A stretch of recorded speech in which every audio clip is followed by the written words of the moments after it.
Lo primero, antes de nada, necesitaría que todos y todas apagaseis, desconectaseis los micrófonos. Creo que la mayoría lo tenéis ya desconectado, precisamente para evitar ruido y para evitar que no nos entendamos. Vamos a ir arrancando ya hemos dado un poco de tiempo. Va a haber un goteo de gente que se va a ir incorporando, me imagino que durante los próximos 3-4 minutos, pero para no restar tiempo a la jornada y tampoco que no se nos vaya el tiempo, porque queremos ser bastante escrupulosos con el tiempo. Queremos que finalice la jornada en el entorno de las 12. Nos podemos ir 10 minutos más, pero no más de 10 minutos sobre las 12. Os comentaba que esto es una campaña que hemos, un planteamiento que hemos hecho de la Asociación de Industria de Madrid, que todos los jueves vamos a realizar una jornada sobre temas específicos que tienen que ver con una visión sindical del coronavirus. Hemos querido arrancar por una cuestión de prevención, que es como pues un poco lo que vamos a tener que afrontar, quien no lo haya hecho ya, en la desescalada, aunque la palabra desescalada está mal dicha porque no está recogida en la RAE, pero bueno, para que nos entendamos, la desescalada o la vuelta a la nueva normalidad que llaman, que la vamos a tener que afrontar a medida que vayamos cumpliendo fases del planteamiento que el Gobierno ha hecho y la importancia que tiene no solamente ir recuperando la actividad normal, sino hacerlo pues desde un punto de vista de seguridad y de prevención, si es que la seguridad 100% existe, ¿no? Esta primera jornada la vamos a hacer con dos compañeros del área de salud laboral de la Asociación de Industria. Se van a repartir la ponencia en dos apartados diferenciados. Uno es José Pablo Santiago y Marcelo nos quiere enseñar algo. No. José Pablo Santiago y Pedro Gutiérrez son las dos personas que van a dar la jornada. Os informo que estas sesiones van a ser grabadas. Lo digo porque si alguien no quiere ser grabado, pues es el momento que abandone la charla. Y el motivo de que sean grabadas es fundamentalmente porque como hay bastante gente, un gran número de compañeros y de compañeras que no han podido acceder por la limitación precisamente de la herramienta telemática, esta charla se va a grabar, se va a colgar después en la página web y todo el mundo la va a poder visualizar a posteriori, ¿no? Para agilidad decía que los micrófonos es importante que los tengamos silenciados, veo que todos los tienen silenciados. Utilicemos el chat para hacer las preguntas que queráis hacer en cada momento, iremos recopilando las preguntas que en el chat están y si nos sobra tiempo, que espero que nos sobre algo de tiempo para el debate, pues no solamente recopilaremos las preguntas que escribáis, sino que intentaremos dar el mayor número de palabras posibles, siendo conscientes de que no vamos a llegar en 1 hora y media a todas las palabras que pidáis. Con lo cual, sin otro particular, si os parece, empezamos y le doy la palabra a Pablo Santiago. Muy bien. Buenos días a todos. Vamos a ver, vamos a situar un poquito, vamos a hacer una cronología desde el minuto cero. Empezamos el 31 de diciembre, primer caso detectado en la provincia de Wuhan, de China. En España tarda 1 mes y pico en diagnosticarse el primer caso en la isla de La Gomera el 31 de enero. El primer fallecimiento ocurre el 13 de febrero en la ciudad de Valencia, si bien no se constata que es por coronavirus hasta 20 días después, ¿no? El 9 de marzo se cierran todos los comercios como medida preventiva. Esta semana ya alcanzamos 5.930 casos diagnosticados y 123 fallecidos. Pasamos el 14 de marzo al decreto de estado de alarma dictado por el gobierno.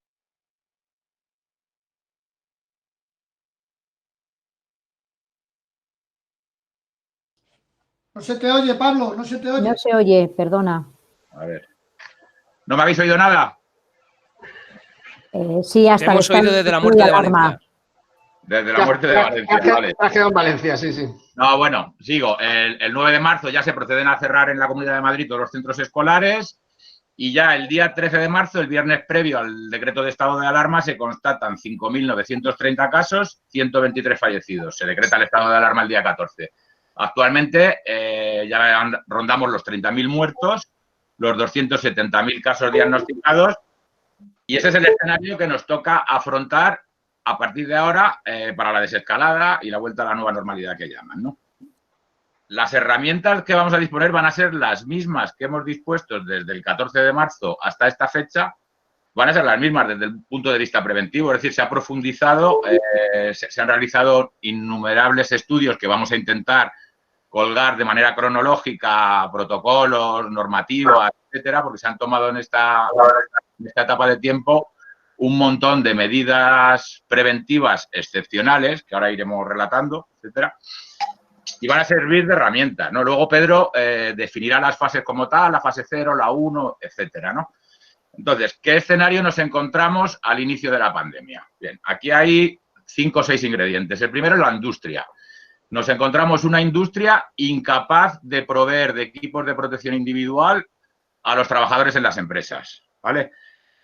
El fenómeno de deslocalización, desde luego, tiene bastante que ver. Os invito a que veáis la entrevista que tiene colgada nuestro secretario general, Julián Teso, que pone el foco de atención en la industria, precisamente en el debilitamiento de la industria en nuestro país, y lo contrasta con otros países que tienen unos procesos de industrialización fuerte que han soportado muchísimo mejor esta pandemia, ¿no? Por ejemplo, Alemania, ¿no? Con cifras muy parecidas, el número de muertos ha sido muchísimo menor, ¿no?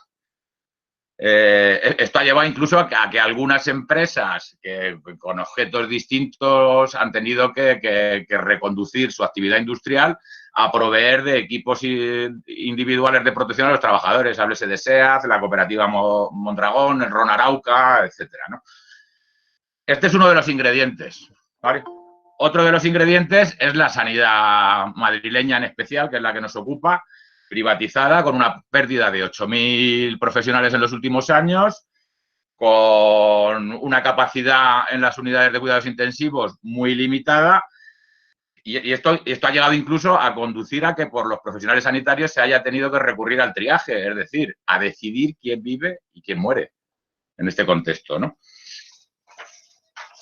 De las residencias de mayores, privadas y concertadas, bueno, pues esto, el 60% de los fallecimientos se han producido. Esta mañana en la prensa ya hablaban de 18.000 muertos solamente en residencias de mayores. Esto, desde luego, tiene que abrir un debate sindical importante, ¿no?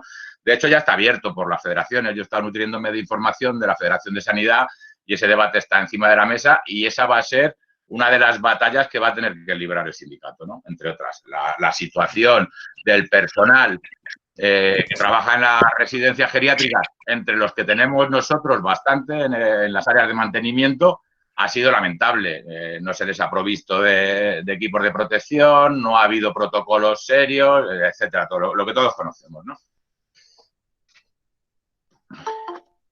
La sanidad privada, por supuesto, ha estado ausente, y cuando ha intervenido ha sido con aportación de mínimos casos, con criterios absolutamente mercantilistas, ¿no?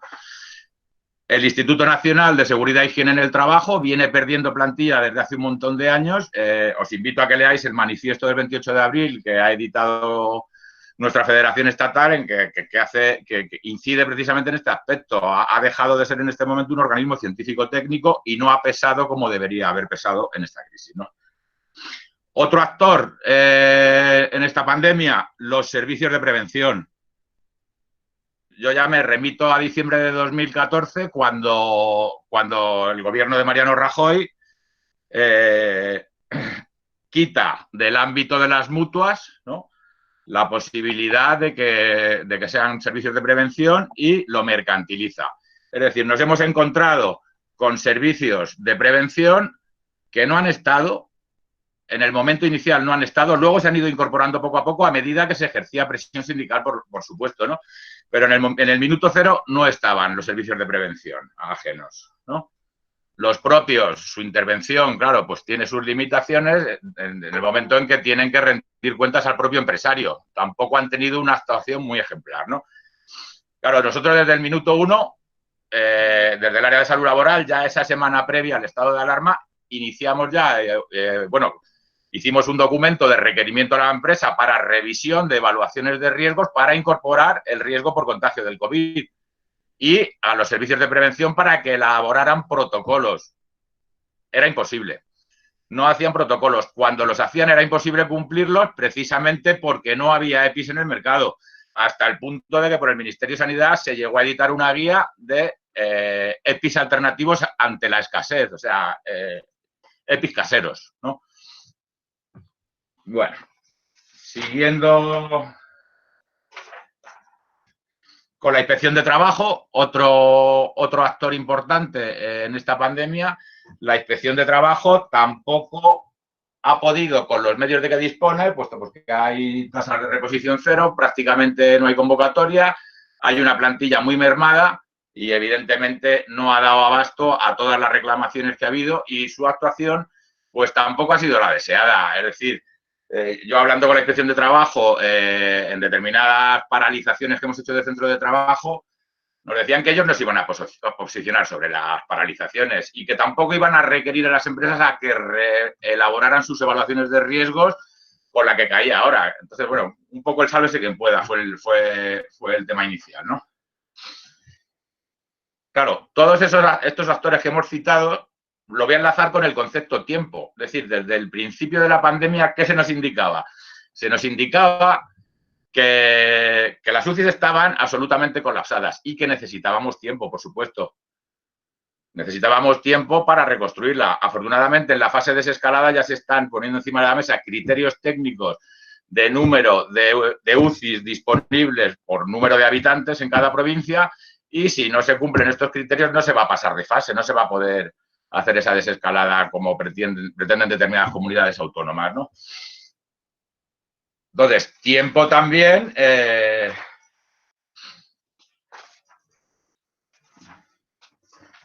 la reconstrucción de los servicios de prevención, en la reconstrucción de la inspección de trabajo. Este va a ser el día a día y esto va a derivar en que tenemos que ejercer una acción sindical y una presión importante para que todos estos mecanismos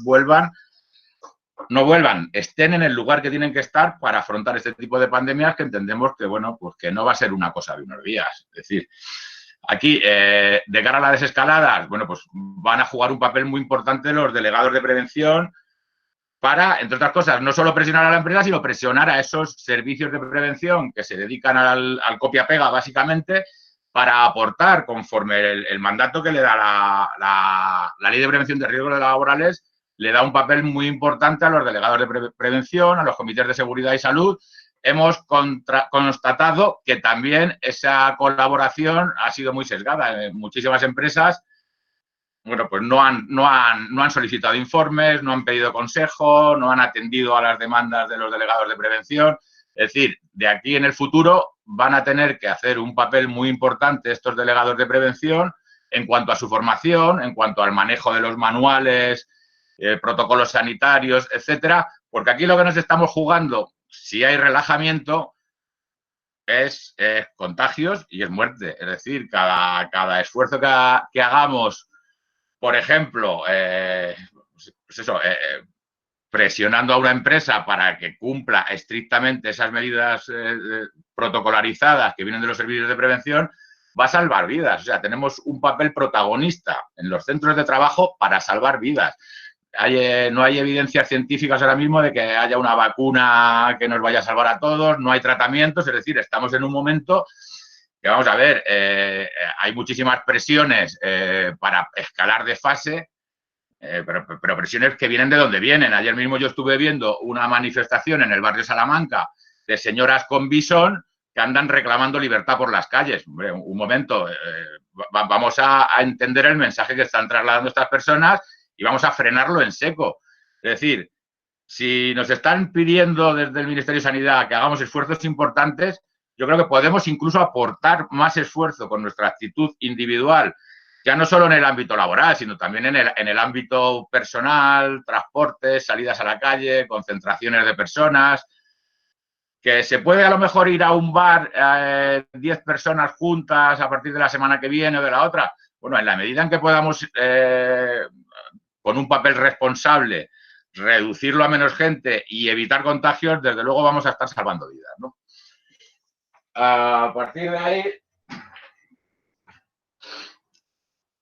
volvemos otra vez ya, una vez que conocemos los actores que han intervenido y la debilidad que tienen todos ellos, vamos un poco a relacionar qué es lo que ha pasado desde el 14 de marzo, qué medidas preventivas se han aprobado, porque desde luego ha habido la mayor fábrica normativa que se conoce en la historia de este país. Es decir, se han dictado 18 reales decretos que combinaban aspectos preventivos laborales con aspectos sociales. Es decir, yo tengo que valorar, desde luego, cuando oigo mensajes de estos de que nos sobran políticos, etcétera, y veo el trabajo que se ha hecho deprisa, a toda velocidad, un trabajo de rigor técnico, con sus aciertos y con sus limitaciones, ¿no?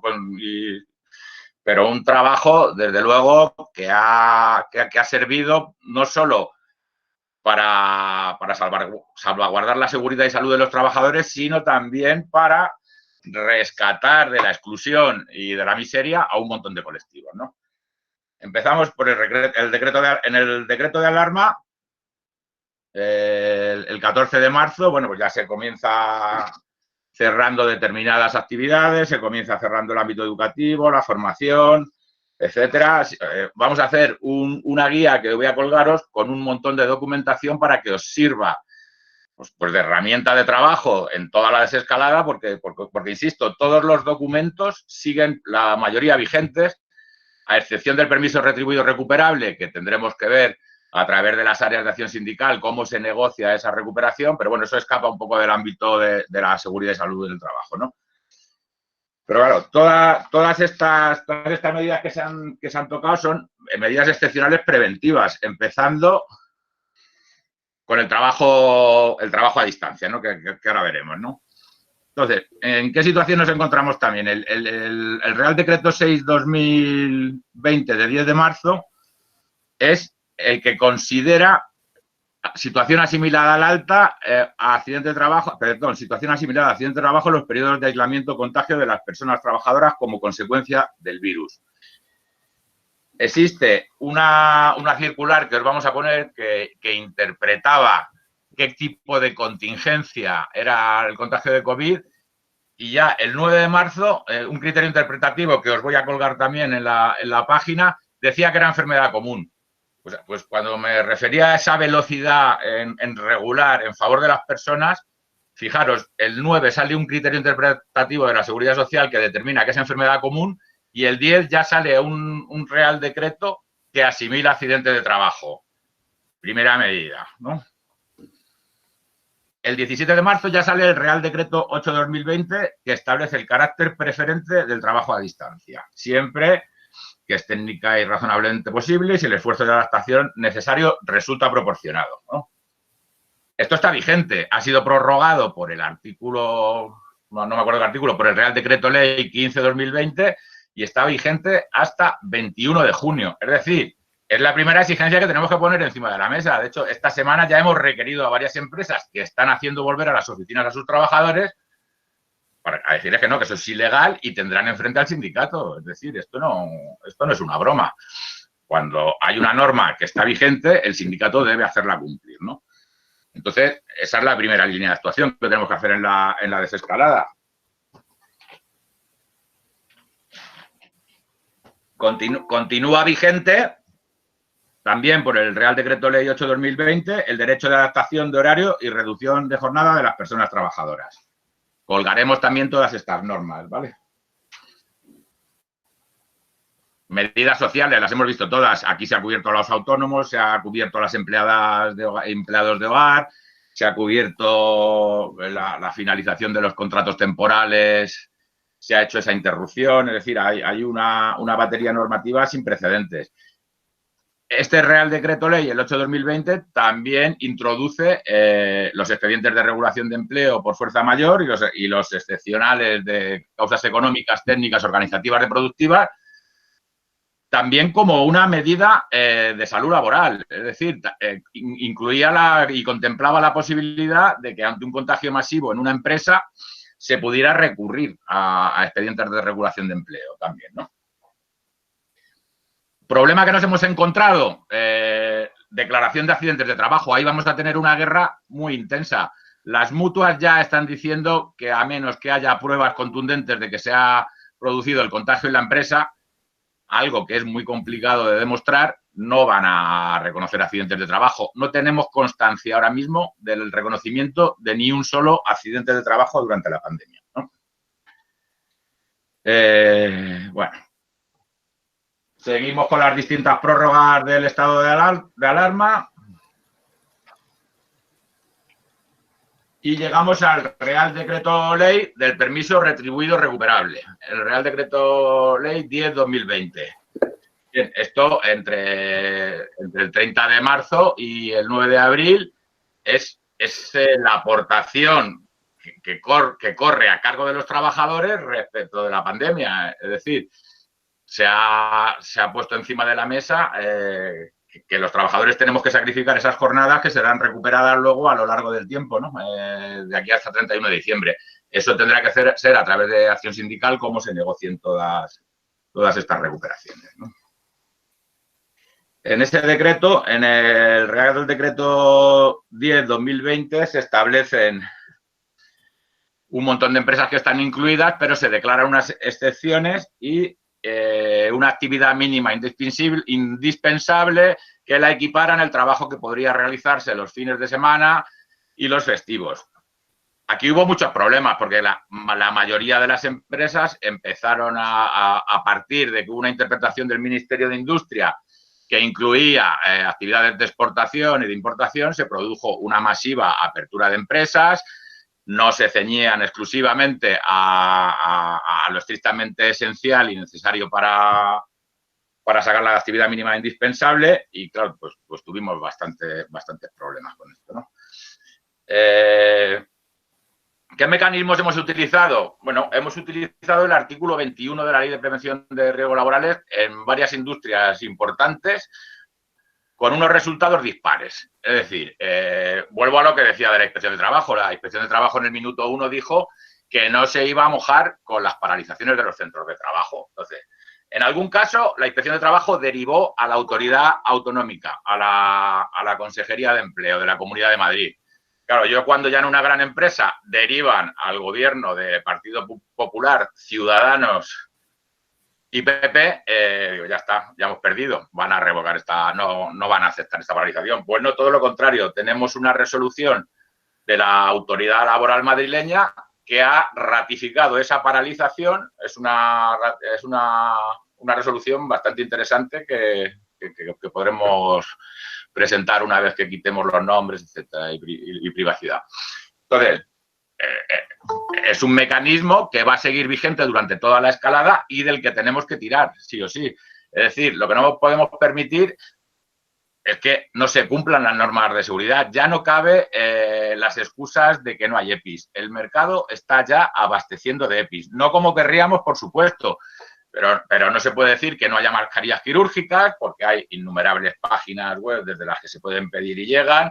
En el propio Carrefour, que nos hicieron ayer una consulta, unos trabajadores de logística que les están dando 2 mascarillas a la semana cuando tienen en los propios stand mascarillas a la venta al público. Es decir, vamos a tener que hacer una vigilancia muy importante de EPIs. Trabajar, sí, por supuesto, pero de manera segura, 100%. Es decir, con protocolos bien claros, bien contundentes y personal que vigile que esos protocolos se cumplen. Yo apelo a los recursos preventivos. La Ley de Prevención de Riesgos Laborales establece la necesidad en determinados supuestos. La terminología no es muy concreta, pero yo entiendo y debemos defender la necesidad de recursos preventivos, entendidos como personal con formación básica en prevención de riesgos laborables, que se dedique única y exclusivamente en su trabajo a controlar el cumplimiento de todos y cada uno de esos protocolos, ¿vale? Especial protección a los trabajadores especialmente sensibles. Antes decía que las residencias de ancianos se han cobrado el 60% de los fallecidos. Claro, pero es que los trabajadores especialmente sensibles en caso de contagio tienen muchas posibilidades de desarrollar complicaciones graves durante esta pandemia. Entonces, ¿qué están haciendo los servicios de prevención? Bueno, pues en muchos casos, sin tan siquiera hacer una visita al centro de trabajo, certifican que existe un puesto alternativo exento de riesgos. No podemos permitir esto. Esos trabajadores van en transporte público, la mayoría, y esa es una buena vía para reivindicar en esta desescalada. Es decir, no, usted no me va a librar del contagio que se me pueda producir in itinere desde mi domicilio al centro de trabajo y viceversa. Y luego, pues hombre, de momento, mientras no se desarrollen más esos protocolos, no haya ya un aprendizaje y un entrenamiento en su control, etcétera, tenemos que volcarnos en proteger a estas personas porque el riesgo que tienen es muy importante, ¿vale? Hemos conocido aquí términos nuevos, terminología nueva, contactos estrechos, contactos casuales, etcétera. Eso lo vamos a desarrollar todo bien. Ahora no vamos a profundizar porque tampoco tenemos mucho tiempo. Y bueno, lo que nos espera en resumen, no sé cuánto tiempo llevo ya, si tengo que ir acabando, es eso, una labor absoluta de vigilancia, de presión, tanto contra la empresa como contra los servicios de prevención para que realicen su trabajo como tiene que hacer y articular todos y cada uno de los mecanismos necesarios de control y vigilancia para que se cumplan las medidas de prevención. Y, por supuesto, todos y cada uno de los delegados de prevención van a tener que hacer un esfuerzo formativo importantísimo porque digerir esta batería de documentos, protocolos, etcétera, y hacerlos cumplir va a exigir un esfuerzo desmesurado. Yo no sé si la ley de prevención de riesgos está preparada o tendríamos también que presionar para que haya más delegados de prevención en este contexto en el que estamos viviendo para poder hacer esa labor de vigilancia y de control. Y Pablo, bueno, ahora las fases ya las va explicando Pedro. te iba a decir precisamente que el tiempo se nos va corriendo y es importante que vayamos cerrando. No sé si, no te quería cortar, ¿eh? No sé si habías terminado. No, ya finalizo, ya finalizo. Vale. Ahora le vamos a dar la palabra a Pedro. Antes de darle la palabra a Pedro, veo que ya en el chat hay gente que está haciendo preguntas. Si os parece, termina la exposición Pedro Gutiérrez en el tema de las fases y un poco ya aterrizando en la parte, digamos, más práctica, lo que es la desescalada en los centros de trabajo. Luego recojo un poco las preguntas y formulo y sitúo algunas de las cuestiones que a mí sí me gustaría que aclararais. Y si nos sobra tiempo, que espero que sí, hacemos una ronda de turno de palabras por si alguien quisiera intervenir. Pedro, tienes la palabra.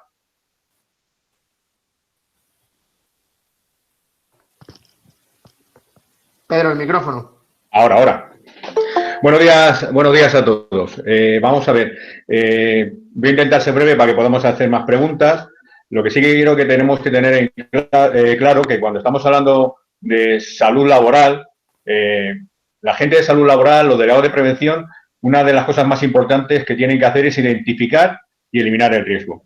Estamos ante un riesgo biológico, ¿vale? La única manera que tenemos de eliminar el riesgo es por una vacuna. No tenemos vacuna. Y la inmunidad de rebaño tampoco, porque tenemos que tener al 60% de la población que haya pasado el virus. Como consecuencia, a nivel de salud laboral lo que tenemos que empezar es a tener un plan de acción, un procedimiento de prevención que tome medidas técnicas, organizativas, a ser posible de carácter colectivo, y luego, pues finalmente, la de los EPIs, que es la protección individual. A nivel de salud laboral, el término de desescalada se puede entender siempre y cuando sea que la desescalada es un plan de acción para tomar medidas de prevención que nos permitan tener controlado el riesgo, ¿vale? Es decir, en todo trabajo hacemos planes de acción y tomamos medidas preventivas. Es decir, un trabajo en altura tiene el riesgo de caída. Para eso tú formas a la gente, le pones un arnés, pones líneas de vida, andamios, etcétera. Aquí estamos ante un riesgo biológico. Los compañeros que trabajan en laboratorios o en sanidad están más acostumbrados a convivir con este tipo de riesgo, pero la mayoría de nosotros no, ¿vale? Es decir, nosotros en las empresas, sobre todo en las de carácter industrial, nuestros riesgos son más de carácter mecánico, eléctrico, de males posturales, sobreesfuerzos, pero no hemos tenido que convivir con un riesgo invisible como este, ¿no? Por lo tanto, lo que tenemos que tener es un plan de acción. Por lo tanto, el plan de acción, si lo hablamos con la desescalada, lo podemos ver. Ahora, lo que no es factible a nivel de salud laboral es la palabra relajamiento. En salud laboral, cuando hay relajamiento, hay accidente. Y, señores, un accidente aquí es un contagio, con todas las consecuencias que tienen, tanto para el trabajador como para su entorno. Por tanto, ahí es donde tenemos que ser más estrictos, ¿no? Coincido con Pablo, que es donde tenemos que empezar los delegados de prevención a tener plan de acción para poder continuar con estas cosas. Antes de ir a hablar de las fases, quiero tener claro lo que es el origen de todo esto, es el confinamiento, que ha habido confinamiento, pero para algunos, ¿vale? Porque el confinamiento, los declarados esenciales, servicios esenciales, han estado trabajando durante todo el procedimiento de confinamiento. Ha sido lo más complicado, porque estos trabajadores, sin tener ni idea, los delegados de prevención, los servicios médicos de seguridad y salud, la propia dirección de la empresa, se han tenido que ir tomando decisiones pues muy complejas, ¿vale? Todas ellas amparadas en riesgo grave inminente, ¿vale? El riesgo grave inminente no supone en sí paralizar la actividad, que también, pero supone también, y esto lo podéis ver en el artículo 4, 14, 21 y 44 de la Ley de Prevención, esto supone también que se tienen que tomar decisiones y medidas para prevenir ese riesgo. Algunas veces parándose la actividad, como esta decisión la tomó el Gobierno. La decisión de parar la actividad de una manera global la hizo el Gobierno con el confinamiento. ¿Por qué? Porque había un riesgo ya no solo en el ambiente laboral, sino en el ambiente social, y paraliza la actividad. Las empresas que tuvieron que mantener con el riesgo inminente y grave su actividad, pues tuvieron que tomar medidas de carácter individual, los EPIs.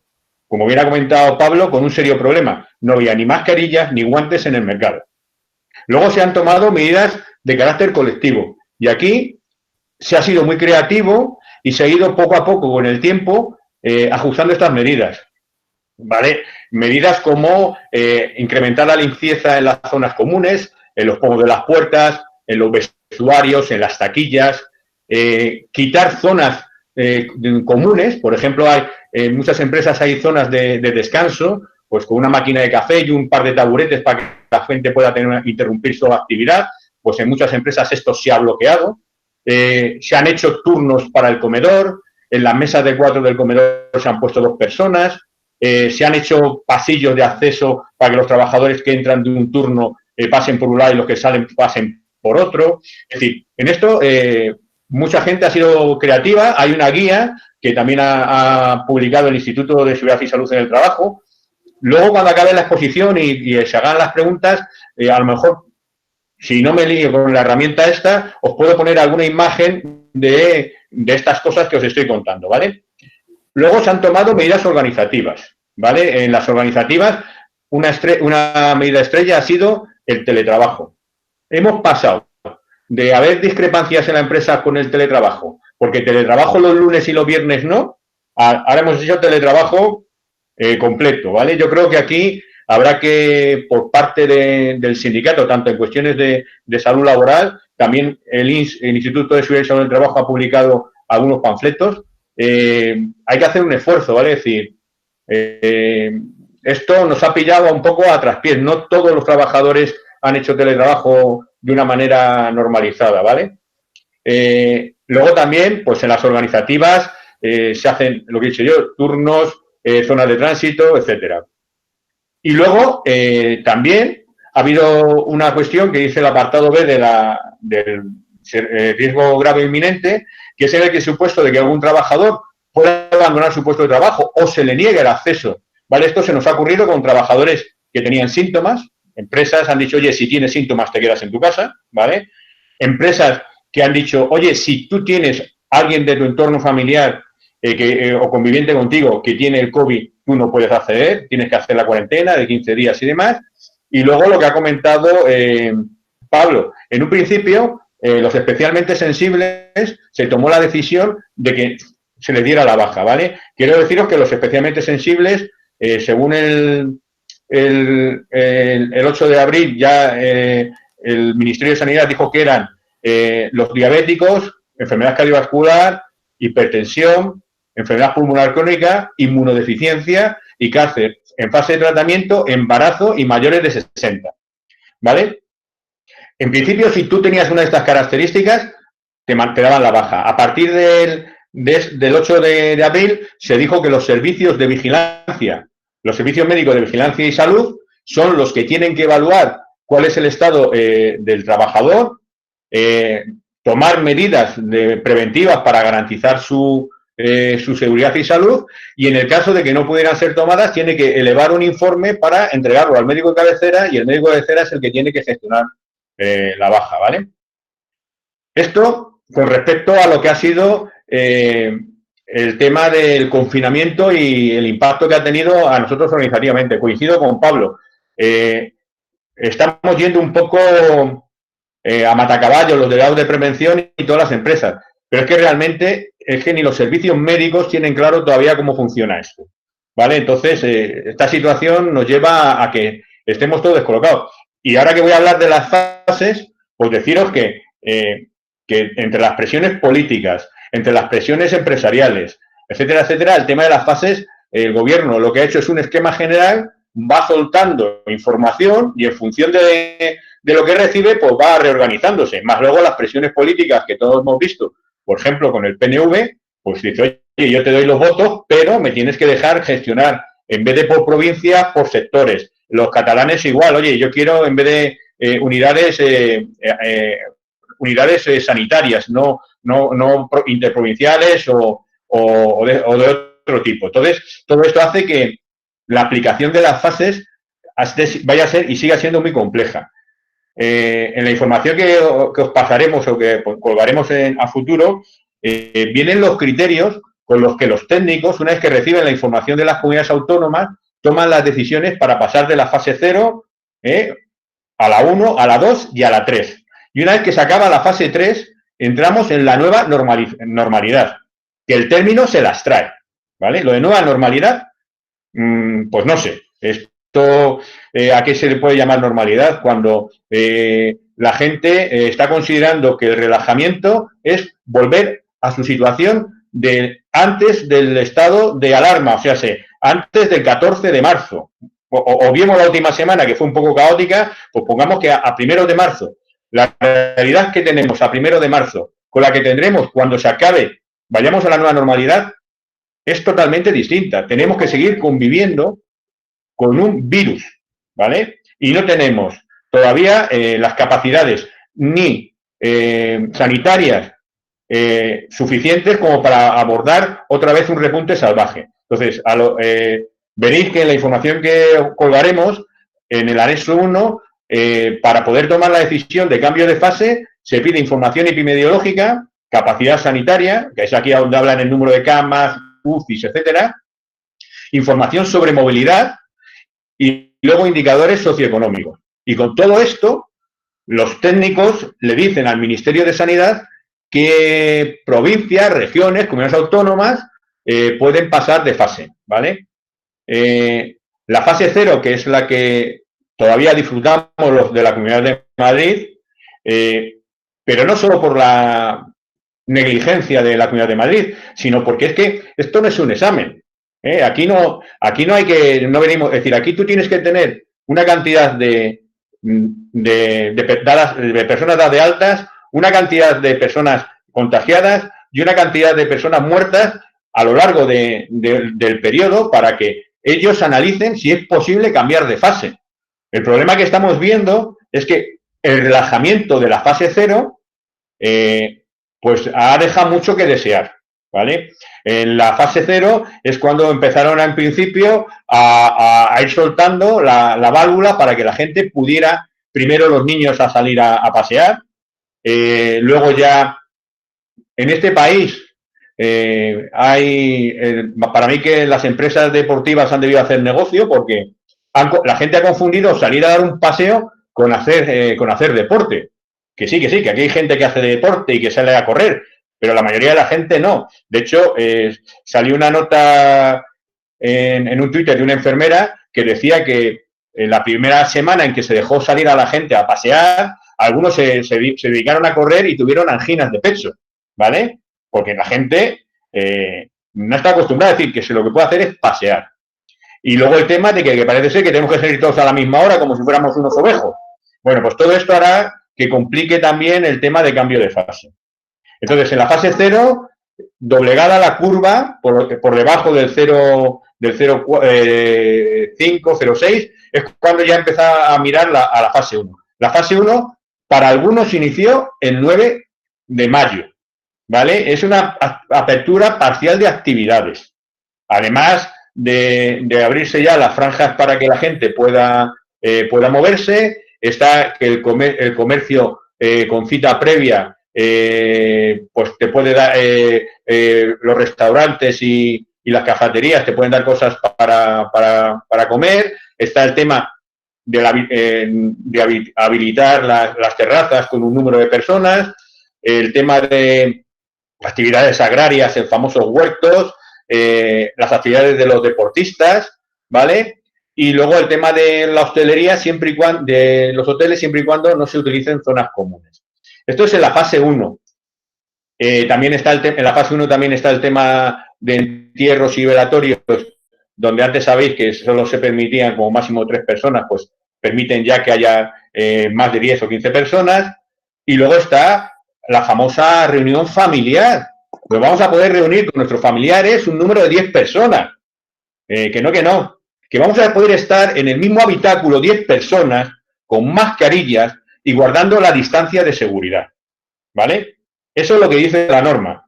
Otra cosa es lo que vemos en la calle. Besos, abrazos y niños jugándose unos encima de otros y luego llevándose los niños a los distintos padres, etcétera. Con esto, lo único que estamos fomentando es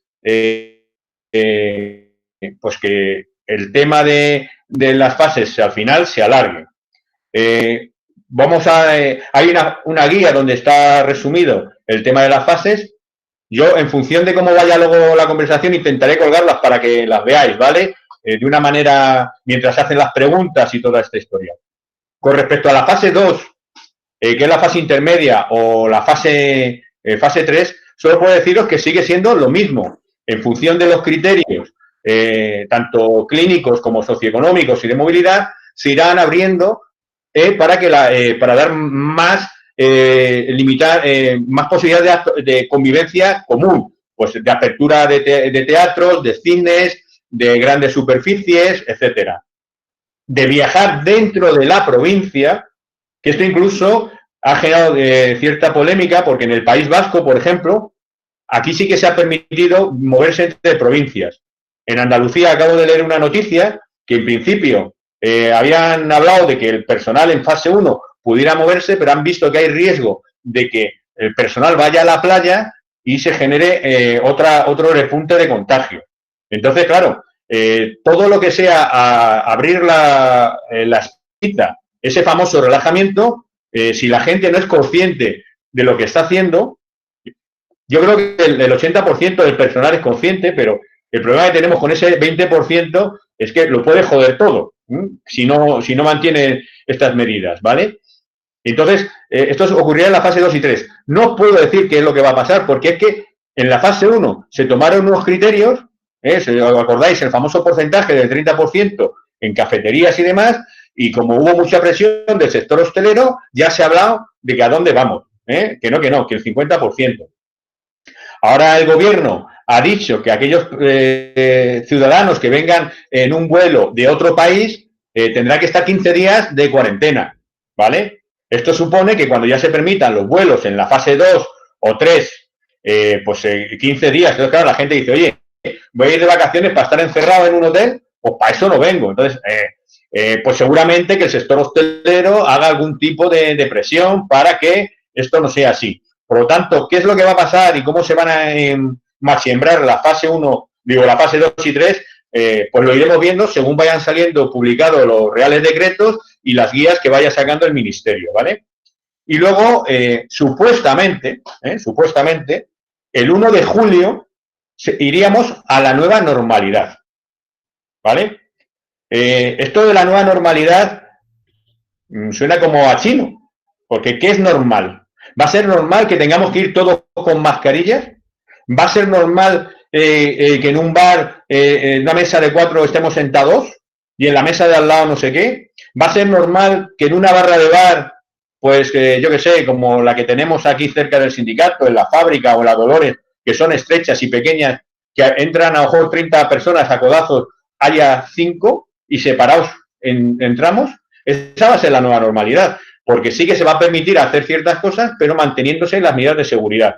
Va a ser normal lo que ha pasado en el avión este que vino de Canarias, que ya se ha dicho que está mal hecho, que tendría que haber habido un asiento sí, un asiento no, un asiento sí, o por lo menos el de la fila del medio sin estar ocupado. Es decir, todavía quedan muchas cosas que ver.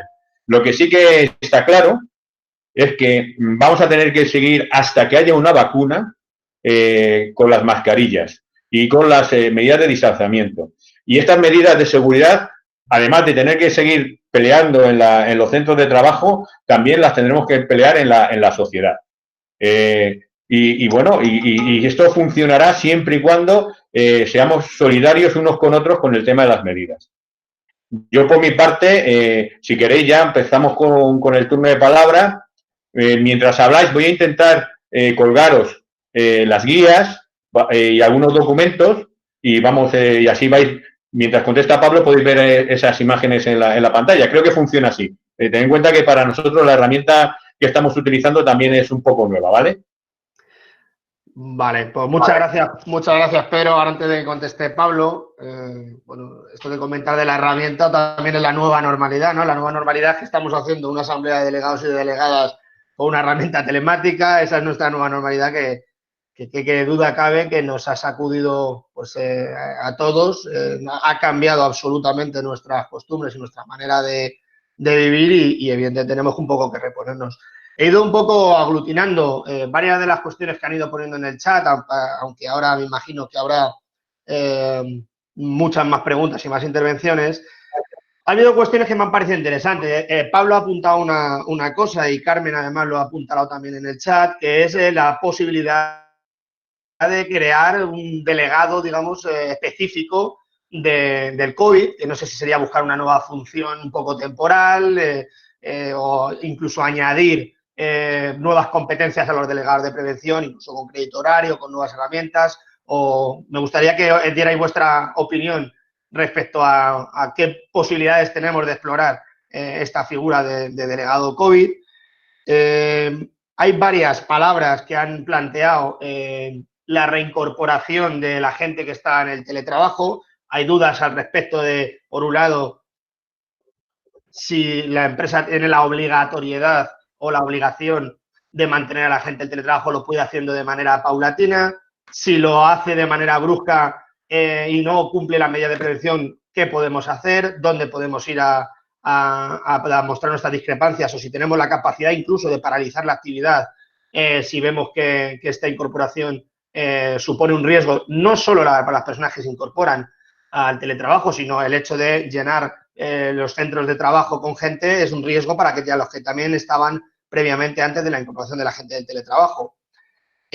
Una cuestión que no solamente afecta desde un punto de vista de prevención, pero yo creo que sindicalmente está igual de importante, es el tema de la conciliación. Esta desescalada para la gente que está teletrabajando, evidentemente, tiene que hacerse con criterios de prevención y de salud por encima de todo, pero me gustaría saber un poco también, en vuestra opinión, cómo hacemos conjugar los intereses de prevención con los intereses empresariales que tanto están en boga en las últimas semanas, ¿no? Hemos pasado de la discusión política de la necesidad de la prevención y de la salud a la necesidad de incorporarnos y de que el país no sea un desastre. Pues en todo este escenario, ¿no?, bipolar de salud y economía, ¿qué papel deberíamos de jugar como delegados sindicales en cuanto a lo que la conciliación se refiere? Y sí que me gustaría un poco que nos dierais alguna pista o alguna herramienta que podríamos utilizar para implementar medidas un poco más orientadas a la conciliación. Fernando apuntaba a otra cuestión que me imagino que mucha gente tiene en la cabeza sobre la necesidad de hacer test o análisis de inmunidad, un poco también cuál es vuestra opinión al respecto. Y un poco por concluir este primer bloque de palabras, que me imagino que ahora habrá bastantes más, pero por concluir y hacerlo, si os parece, por bloques, por concluir, me gustaría también un poco apuntar una cuestión que ha puesto Pedro, un poco en el esfuerzo del teletrabajo, ¿no?, que el sindicato debería de realizar. Yo creo que este sindicato ha apostado con mayor o menor éxito siempre por el teletrabajo. Creo que prácticamente en todas las plataformas de negociación, tanto de los ámbitos de empresa como los ámbitos sectoriales, el teletrabajo es una de nuestras demandas. Incluso hemos llegado a regular en algunos convenios el teletrabajo, pero lo que sí que de verdad, y es innegable, va a cambiar absolutamente este concepto en negociaciones futuras, ha sido la pandemia. Yo creo que la pandemia lo que ha venido, como bien apuntaba Pedro, es a cambiar de un plumazo la concepción empresarial de que el teletrabajo no era posible. Yo creo que eso nos ha situado en un escenario de negociación, creo que más benevolente, pero a la vez, desde un punto de vista de prevención, creo que es absolutamente necesario que se regule, porque ahora mismo no estamos viviendo el teletrabajo, estamos sobreviviendo al teletrabajo. Estamos en una situación en la que evidentemente no es la óptima, no es la ideal, no está regulada y ahí sí que tenemos una necesidad imperiosa y el sindicato va a poner todos los recursos que estén a su alcance para que el teletrabajo quede regulado. Si os parece, repartiros las preguntas que os he lanzado entre los dos y mientras voy recopilando más palabras que vayan entrando por el chat.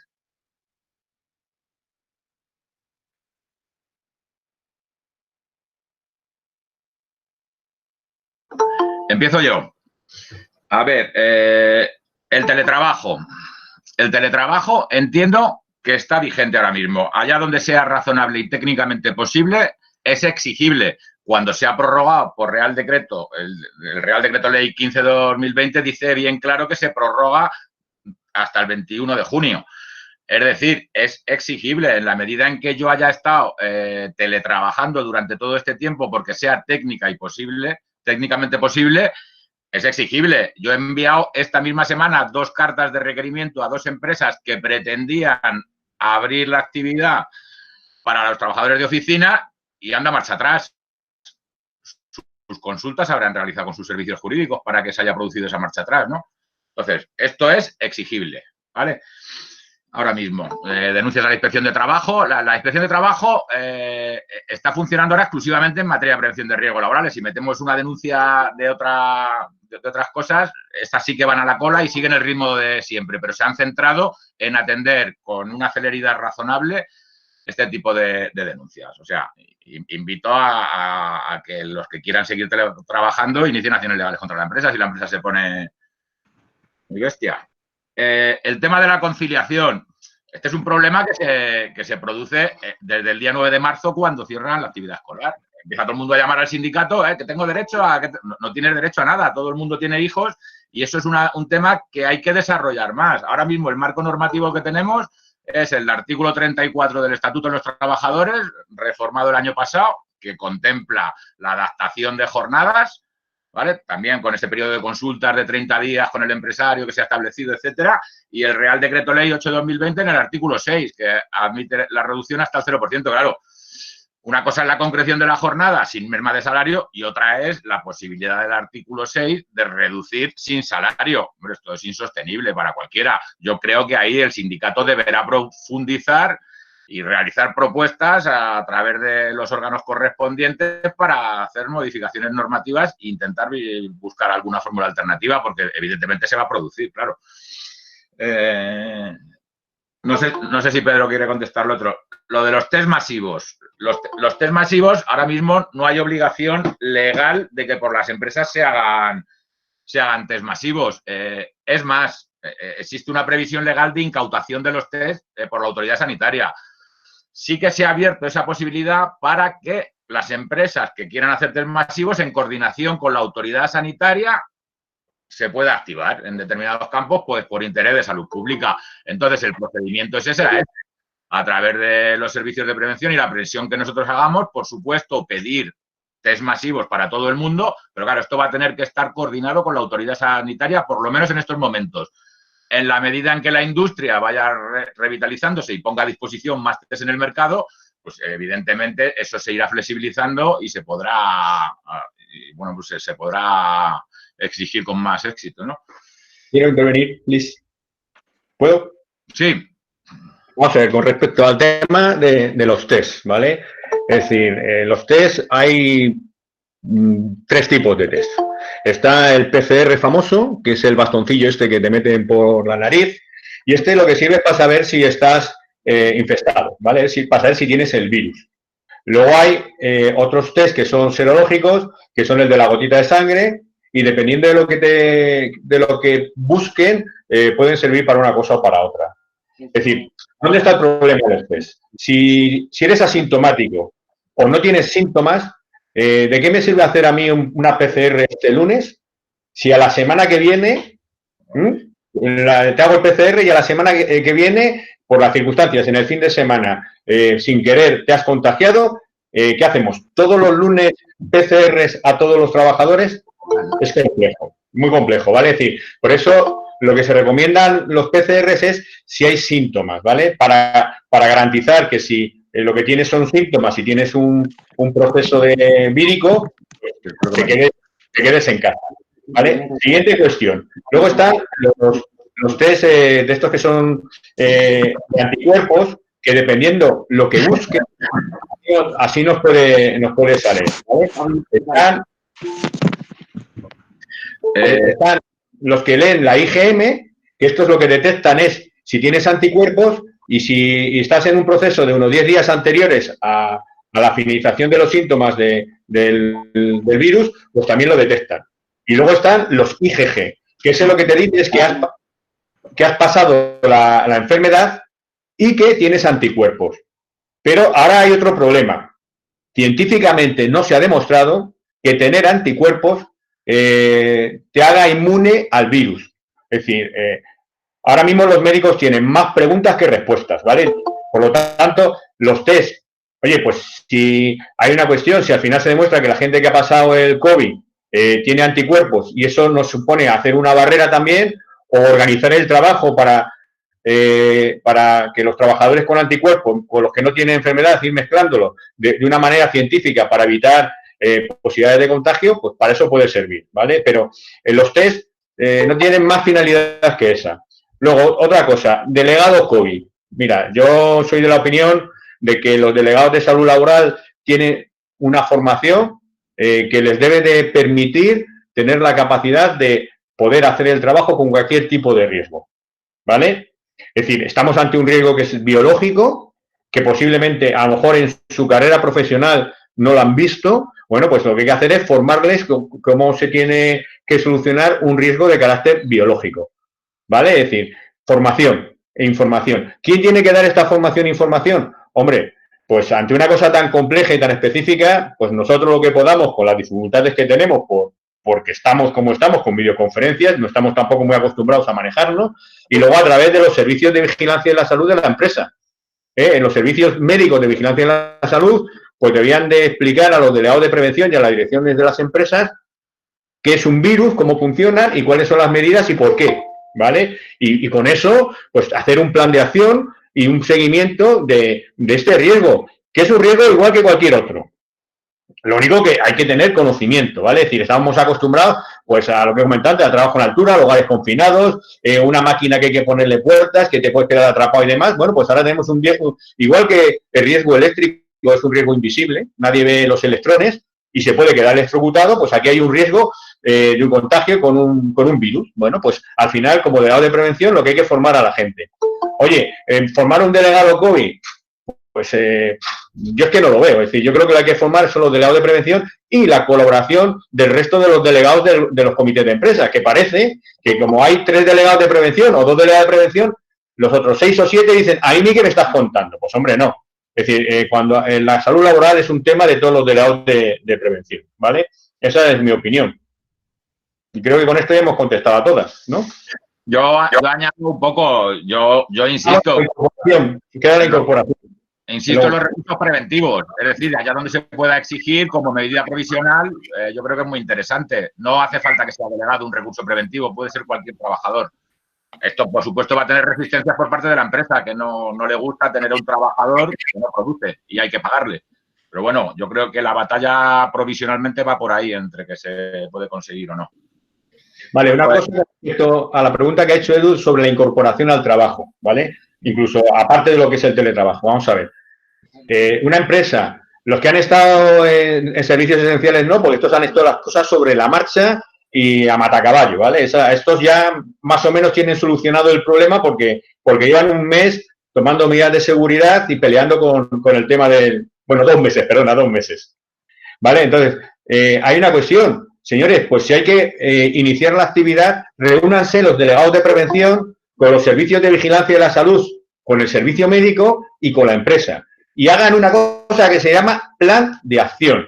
Un plan de acción es evaluar los riesgos, en este caso que son los riesgos de contacto, y tomar medidas técnicas y organizativas para que la gente se pueda incorporar con medidas de seguridad. Esto si se hace con una petición por escrito a la dirección de la empresa, y si la dirección de la empresa decide que pasa y que no va a tomar ningún tipo de medida, que no genera esa reunión, pues nos queda con esa solicitud y con una propuesta sindical ir a la inspección de trabajo y denunciar a la inspección de trabajo porque la empresa no toma medidas o no ha notificado, ni consultado, ni informado a los delegados de prevención de cuáles son las medidas que se van a tomar para evitar este riesgo, porque no lo podemos eliminar, ¿vale? Ya lo he dicho al principio de mi intervención. La única manera de eliminar este riesgo es con la vacuna.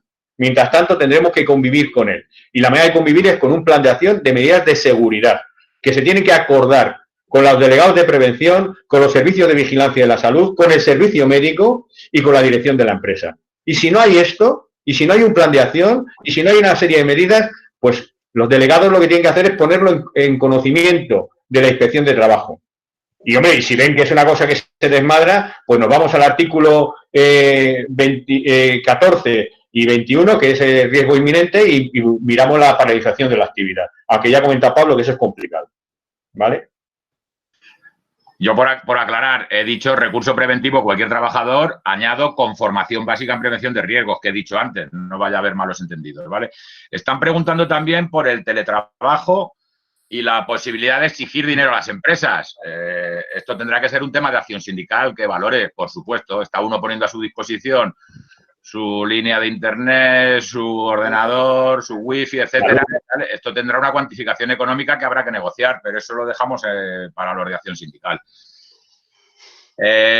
Habrá que desarrollar también una evaluación de riesgos, profundizar, porque ahora lo único que tenemos disponible es la autoevaluación que hemos desarrollado todo, pero eso tiene sus carencias, eso está sometido a lo que te diga el trabajador. ¿Te lo crees o no te lo crees? No sé cómo se podría articular eso, pero desde luego también va a tener que haber un debate en torno a la evaluación de riesgos laborales en teletrabajo. Pues muy bien, pues muchas gracias, Pablo. Pedro, si os parece, abro un segundo bloque de cuestiones, que hay bastantes y hay una palabra pedida, con lo cual, como solamente hay una, aprovecho y después de hacer yo una serie de preguntas que me gustaría trasladaros, pues le doy la palabra a Carolina, que la ha pedido. Bueno, primero, como me pasas la pelota de acción sindical, del tema de la compensación por el teletrabajo, un poco en la línea que planteaba antes, ¿no? Creo que estamos sobreviviendo al teletrabajo, lo cual quiere decir que es necesario abordar una negociación en cuanto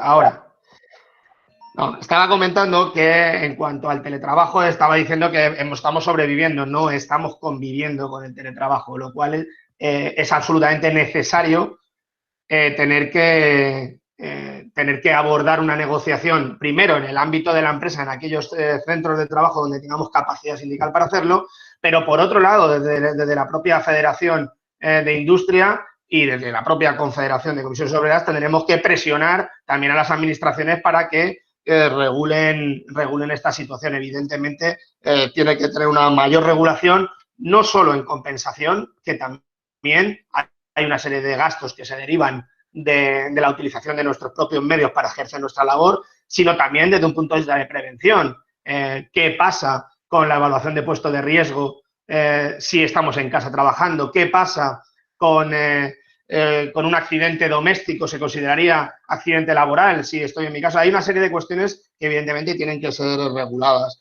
Otra de las preguntas que están haciendo en diferentes líneas es la utilización de mascarillas. Así que me gustaría saber vuestra opinión al respecto sobre si la necesidad o la obligación de utilizar mascarillas y según en qué trabajo, según en qué distancias y qué tipo de mascarillas. Se ha hablado mucho que si la FFP2 es la mejor, porque aunque es la intermedia en cuanto a gama, es la que permite, digamos, que no haya transmisión en ninguna de las dos direcciones y, por tanto, parece ser que es la más óptima, porque parece que por debajo de la FFP2 me protejo yo, pero no protejo al resto y viceversa, ¿no?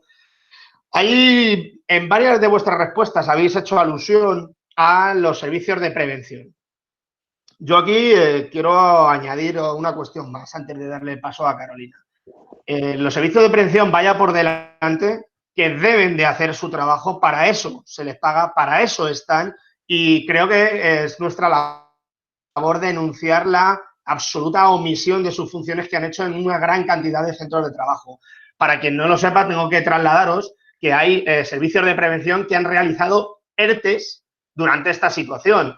Realizar un ERTE, un servicio de prevención, en un momento en el que es más necesario que nunca, desde mi punto de vista es una auténtica aberración, una dejación de funciones. Y ha recaído en las costillas y en las espaldas de los delegados y las delegadas de prevención de las empresas, de los sindicalistas de las empresas, precisamente la labor de la prevención de todos los compañeros que han tenido que ejercer sus funciones presencialmente. Yo creo que aquí no solamente hay que pedir que los servicios de prevención sean los que pongan en marcha las medidas y que los avalen con sus firmas, sino que yo creo que les tenemos que pedir una mayor implicación, al margen de que exploremos otras vías como la de formación para los delegados en materia biológica o un propio delegado COVID para esta situación, o los recursos preventivos que comentaba Pablo.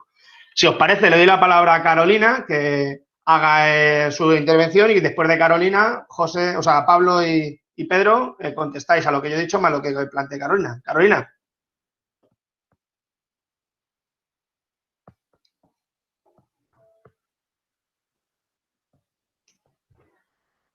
Carolina, no sé si estás hablando, tienes que quitar el micrófono si quieres hablar.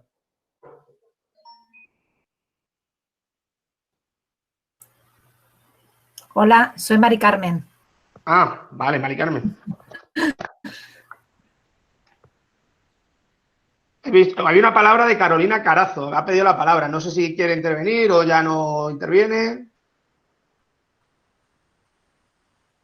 Sí, hola, buenos días. Que es que no... A ver, vale, ahora. Disculpad, es que solo tengo una mano disponible porque tuve un accidente y no podía quitar el micrófono. Buenos días a todos.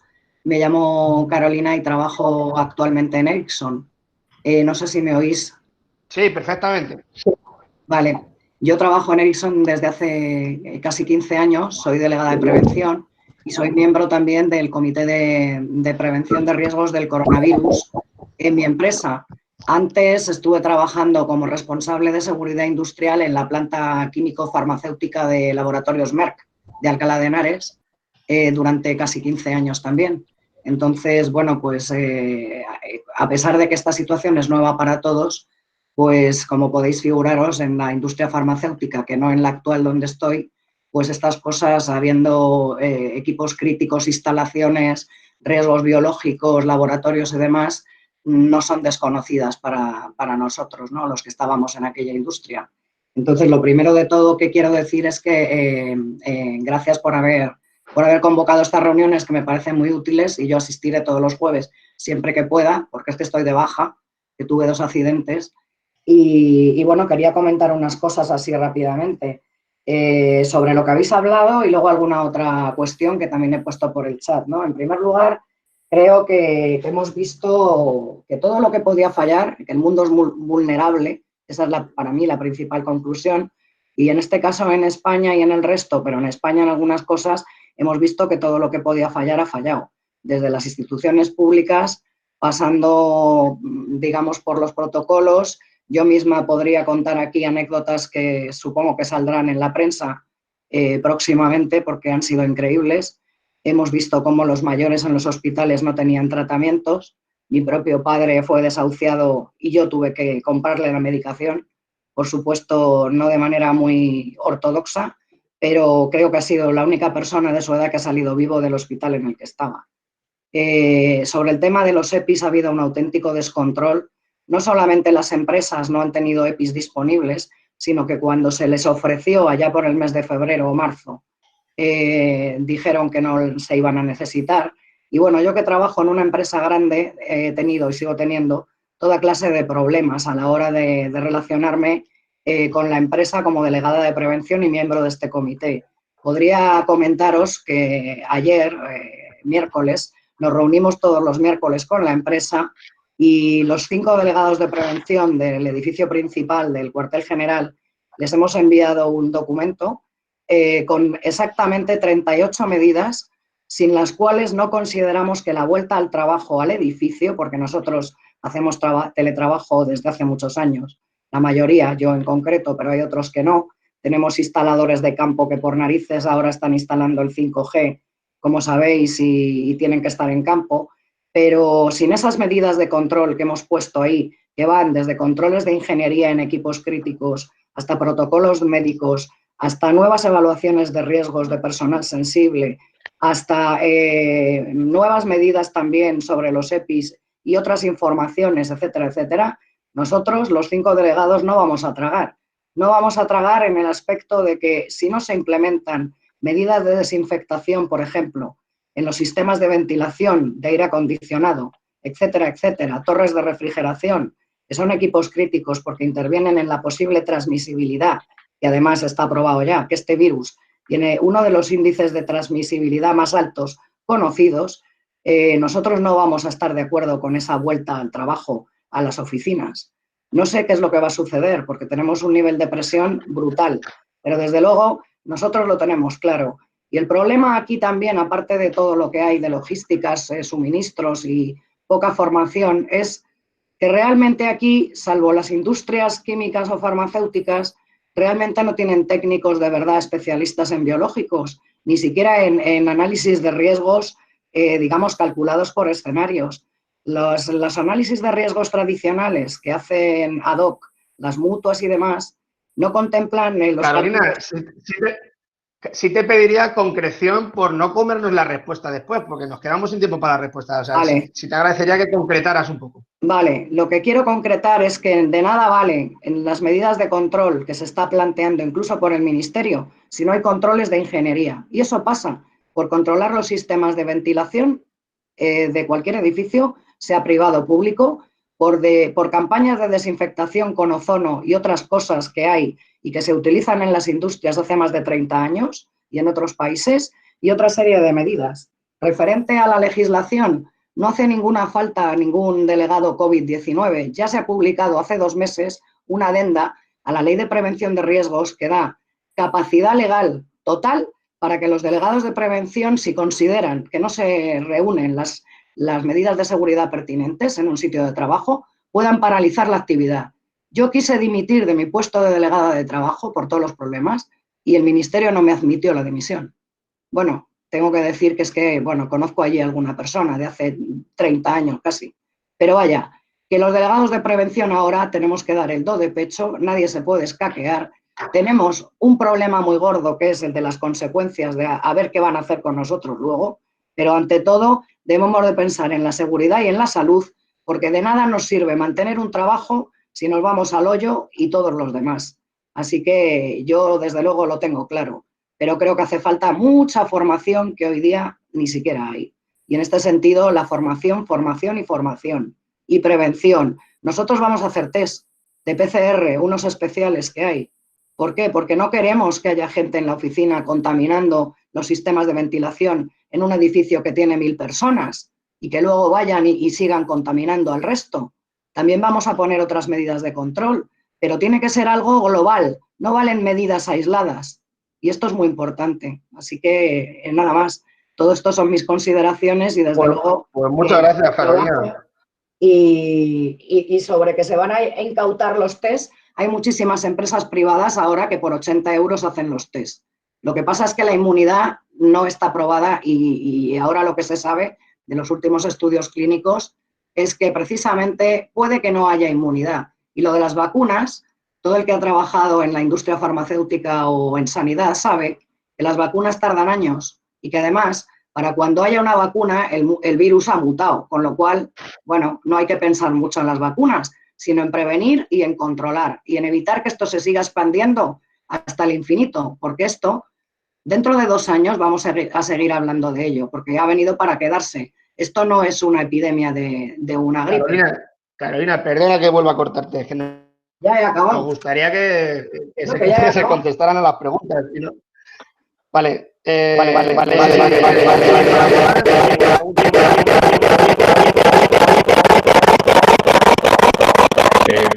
¿se ve lo de la presentación de la mascarilla? No, Pedro. Vale, te han silenciado. Buah. Nada, interrumpir.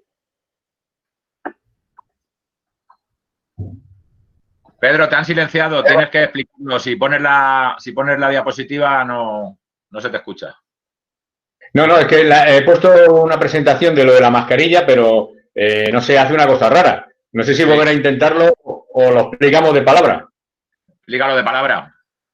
Vale, vamos a ver. Con respecto a la mascarilla, hay una que no es un EPI, que es la típica mascarilla que es así como una especie de bozal, que esa no sirve prácticamente para nada, que esa la llaman mascarillas higiénicas, ¿vale? Y luego está la mascarilla quirúrgica. La mascarilla quirúrgica es la que hemos estado viendo todos los días, esta que es de color azul, que lleva una especie de pleje en la parte de arriba de la nariz y que te cubre los costados y la parte de abajo de la papada, ¿vale? ¿Cuánto dura una mascarilla de estas? Pues hay que mirarse en la información que te da el fabricante. Lo que sí que se recomienda es que no utilizarla más de 4 horas. Y luego, otra cuestión, si se moja o tal, no vale para nada. Por lo tanto, una mascarilla de estas, lo recomendable serían, si la tienes que utilizar durante tu jornada de trabajo de 8 horas, pues realmente lo recomendable sería cambiarla prácticamente como mínimo cada 2 días. Estamos hablando de las quirúrgicas. Y estas lo que hacen es protegen tanto a la persona para que no le entre el virus, como si estás enfermo para no lanzar el virus. Yo con respecto a la compañera que habla anteriormente, no lo puedo decir con garantía científica porque no lo soy, pero sí que lo que he escuchado es que la transmisión del virus es por partículas de la saliva, es decir, no es un virus gaseoso. Por lo tanto, el tema de que llevan de filtrado los sistemas de aire acondicionado y demás deberían de permitir que no haya transmisión. Luego está el tiempo que tarda este virus en suspensión en los ambientes, dependiendo de la humedad, la contaminación y demás. Parece ser que también hay un estudio que dice que debido a la gran contaminación que ha habido en las ciudades, con tanta partícula en suspensión, ha facilitado el contagio, ¿vale? Pero estamos hablando de que es un contagio que es a través de lo que son las mucosas por la saliva que proyectamos cuando hablamos, estornudamos o tosemos. Por lo tanto, hay cierta discrepancia en algunos sitios con respecto a que el aire acondicionado o los sistemas centralizados de aire acondicionado puedan transmitir el virus, ¿vale? Lo estoy diciendo sin tener una certeza científica, solamente lo que he leído, ¿vale? Y lo que se ha comentado en algunos medios. Que la transmisión por supuesto, que el virus lo puedes coger en cualquier espacio. Si yo estoy aquí hablando, mi saliva se proyecta sobre el teclado del ordenador y mañana o dentro de unos minutos alguien toca este ordenador y su mano luego toca sus mucosas, o sea, sus labios, su nariz o sus ojos, haremos entrar al virus, porque esas son las vías de entrada del virus, ¿vale? Esto es lo que comentan lo que se comenta. Y luego está, para terminar, la otro tipo de mascarilla, que es la que está utilizando el personal hospitalario. También hay que leerse cuáles son las características de cada mascarilla. Cada mascarilla tiene un tiempo de utilización y demás. Hay algunas que en lo que es en la parte de la boquilla, si se pone oscura, es una especie de testigo para que la cambies, ¿vale? Pero realmente a nosotros, a los trabajadores y a los ciudadanos, la que nos viene bien y es la que debemos de utilizar es la quirúrgica. ¿Qué es lo que se está recomendando? En espacios abiertos, en la calle, salvo que vayas haciendo el canelo o haya mucha gente, porque salgas a la hora del paseo, pues se recomienda el uso de la mascarilla. Ahora, si tú estás en un espacio abierto donde no hay mucha gente, pues un parque o en el campo, pues no es necesario la mascarilla, porque la mascarilla lo que protege es de la saliva en suspensión aérea que te van dejando los que están a tu alrededor, o en el caso de que tú lleves la mascarilla, que si estás contaminado o contagiado, deberías de llevarla puesta y no deberías salir de casa, ¿vale? Pues entonces lo que evita es que tu saliva se proyecte, ¿vale? Por eso hablan de que la mascarilla debe cerrar bien la parte de arriba de la nariz, la parte de abajo de la papada y los carrillos, que debe estar bien puesta. Es decir, las mascarillas no son para ponérselas ni en la frente, ni en la papada, ni para llevarlas con la nariz fuera de la protección. He visto a gente con la mascarilla puesta aquí, en los labios para abajo. Señor, si usted aspira saliva en suspensión, se está infectando por las vías nasales. ¿Para qué coño lleva mascarilla? Por eso también los enfermeros llevan gafas y pantallas, porque otra posibilidad de infección es que la saliva te entre por la vía de los ojos, ¿vale? Por eso se está hablando de todas estas historias. Por lo tanto, resumiendo, para nosotros como trabajadores y como ciudadanos, la mascarilla quirúrgica es la que vale. ¿Cuánto dura? Hombre, yo entiendo que en más de 2 días no la debía llevar nadie, y sobre todo si la llevas 8 horas en el centro de trabajo. Y si se empapa o se moja, hay que tirarla y coger una nueva. No más. Pablo, no sé si quieres añadir algo más. Hombre, estamos recomendando menos horas de uso, una quirúrgica 4 horas, máximo 5. Eso es lo que estamos presionando a las empresas, independientemente de lo que sean las recomendaciones. Y me temo que va a ser obligatorio en determinados ámbitos de salida, transportes públicos, etcétera. No recomendable. Recomendable, yo creo que no, que va a ser obligatorio, ¿no? A ver, están preguntando por los contactos aquí a través del... No sé si me vas a hacer un resumen o contesto directamente. No, contesta porque ya después de tu intervención le voy a dar paso a Julián para que cierre un poco el acto y terminamos. Sí. Bueno, pues a 2 preguntas voy a contestar. Están preguntando la prioridad de permanencia de los delegados de prevención en caso de los ERTES.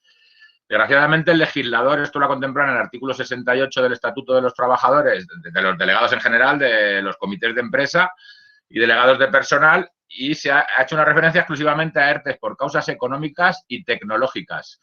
Tengo una resolución de hace 2 días de la Inspección de Trabajo de una empresa en que nos dice que no hay obligación legal al interpretar este artículo. Pues claro, estamos en ERTES de fuerza mayor, causas productivas y organizativas mayormente, pero no económicas y tecnológicas. Yo no sé si fue una deficiencia del legislador o qué, pero por supuesto que Comisiones Obreras va a tener que hacer presión para que esto suceda, porque nos hemos encontrado empresas en las que han afectado a todos los delegados de prevención y a medida que han ido rescatando, no los han rescatado a estos. Y en algunos casos los han afectado al ERTE como consecuencia de todas las visitas que han estado realizando y todos los requerimientos preventivos que han realizado las empresas, ¿no? Entonces, esto es un problema que hay un debate que habrá que darle vuelta. Vamos a analizar detenidamente la resolución de la Inspección de Trabajo de esta semana y a ver cómo podemos abordarlo, el tema. Un pequeño matiz a lo que decía antes Eduardo de los servicios de prevención y los ERTES. También han creado una página web tipo Rastreator a ver cuál es el servicio de prevención más barato para la empresa. Esto ya es el colmo de la mercantilización de estos servicios, ¿no? Preguntan los trabajadores por la participación de los delegados de prevención. Es muy contundente. La Ley de Prevención de Riesgos Laborales, en el artículo 36, establece claramente cuáles son estas competencias y facultades: de colaborar con la dirección de la empresa en la mejora de la acción preventiva, promover y fomentar cooperación de los trabajadores en ejecución de la normativa, ser consultados con carácter previo a su ejecución acerca de decisiones. Es decir, esto efectivamente, como decía el compañero, ha brillado por su ausencia. Aquí han pasado olímpicamente, no digo en todas las empresas, lógicamente ha habido muchas empresas que sí que han cumplido con esto, pero sí que se nos han dado situaciones de incumplimientos flagrantes, o sea, ni consulta ni nada, todo impuesto. Esto hay que corregirlo, evidentemente, y hay que accionar contra estas empresas.